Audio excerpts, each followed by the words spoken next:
What's going on, guys, and welcome back. We are in the shop yet again. You guys have seen everything that I've done to my boost that is behind me, and now we're getting into a mod. So this is my #1 mod, and I've talked about this a ton on other videos. So you guys probably know what's coming, especially from the thumbnail and the title, but you guys know my #1 mod is skis. And what skis do I run? The one and only C&A Pro skis. So I have been running C&A Pro skis for as long as I could possibly remember. I think they are the #1 mod that you could do to your sled to get it to work properly. Now, we have gone over a million times why, but for those of you that don't know and don't know the difference between a stock ski, which I have here, and a C&A ski, we're just gonna touch on just a couple little things. So pretty much my main reasoning behind why I like to run C&A is when I want my sled to turn, I want it to turn. I don't want to have a doubt in my mind that, you know, depending on how fast I'm going, when I turn these handlebars left or right, that this ski is going to turn left or right. So that is what initially led me to these, because I used to run them on the race sled. But as I've now gotten into the trail side of things and I have really got into the handling side of things, they just make more sense for me, and I think they make more sense for a lot of people. So this is, again, your C&A, this is your stock ski. Now, just visually looking at it, you can see how much larger the C&A is. You can tell how much deeper of a keel they have, how much longer of a keel they have, how much wider they are. You have your very square edge keels here. These are a much more tapered, you know, flowing keel on this end.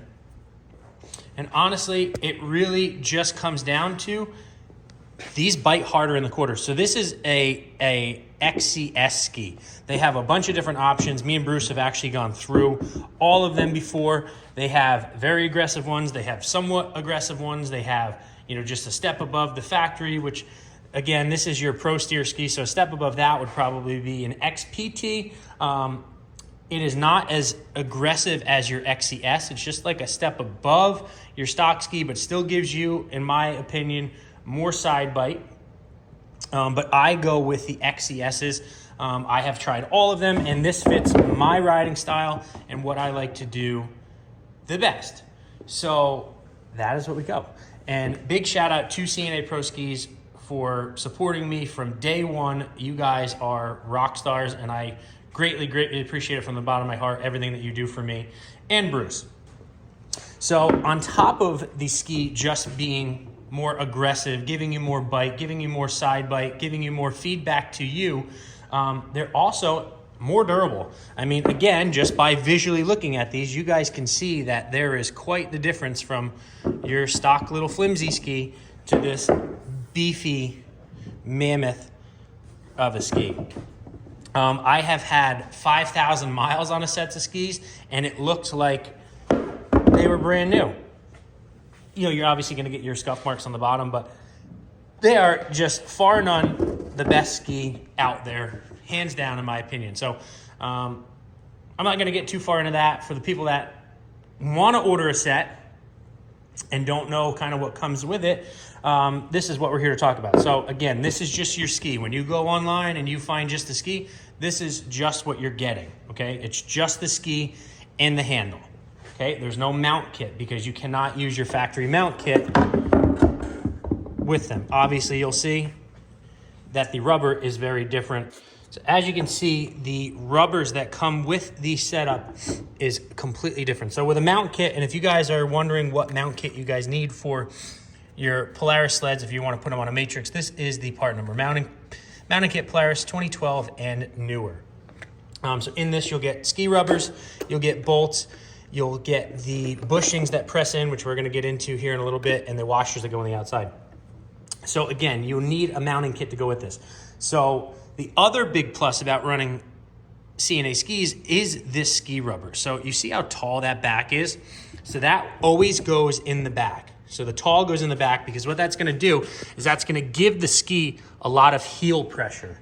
with your stock Polaris mounts, and you've seen people trying to shim them and everything else. And the reason behind that is because this rubber doesn't give you a lot of heel pressure. So that's where a lot of the darting comes from. So with C&A, it really gets rid of a lot of the darting. And it's a huge plus because I know people hate that. So for these bushings, and let me open them. So these bushings actually get pressed into the side. So they're extremely tight to get in there. And the easiest way that I found is to get it started, and I'm gonna have to put my phone on because I need 2 hands to do it. But once you get it somewhat started, you use a little seat clamp here, and you get it on there, and you just twist it on, and they'll push right in. So again, they are extremely tight, and that is the other thing that I like. There's no play. When we get it on the sled, and I'll show you guys, there is no play at all. So we got all these bushing pressed in. They sit just about flush. I mean, they stick out just a little bit, but you need some force to get them in there. So now we're gonna go over to the sled and get these things in there. So they are gonna fight you. It is a super tight fit with that big ski rubber in the back.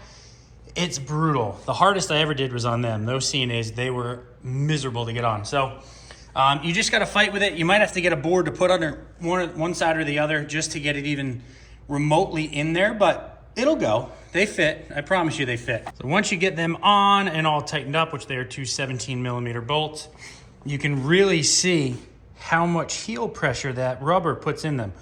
I mean, obviously the sled is up on the stand, but you could just tell by it sitting there that there's a ton of heel pressure. And they will wear in a little bit, but I mean, side to side, there is none, which is why it makes it so hard to get these things on. And again, it's a good thing. It's not a bad thing. You know, there is absolutely no slop whatsoever in them. And again, you guys know I run it on there. I run it on this. I've run it on every sled that I've ever had. I've run C&A Pro. They are just period, flat out, best in the business. So that's it. My sled is now going to turn when it wants to turn. The only thing I need is carbides, which I will be running Woody's Mavericks, but they just have not come in yet. They should be in any day now. And guys, Project Boost is coming along. I still haven't named it yet. So, but again, big shout out C&A Pro Skis. I appreciate everything that you guys have done for me in the past and that are still doing for me. So kudos to you guys. If any of you guys have questions about C&A Pro Skis, make sure to put them down in the comments. Shoot me a message on Facebook, Instagram, whatever it may be. I will get back to you.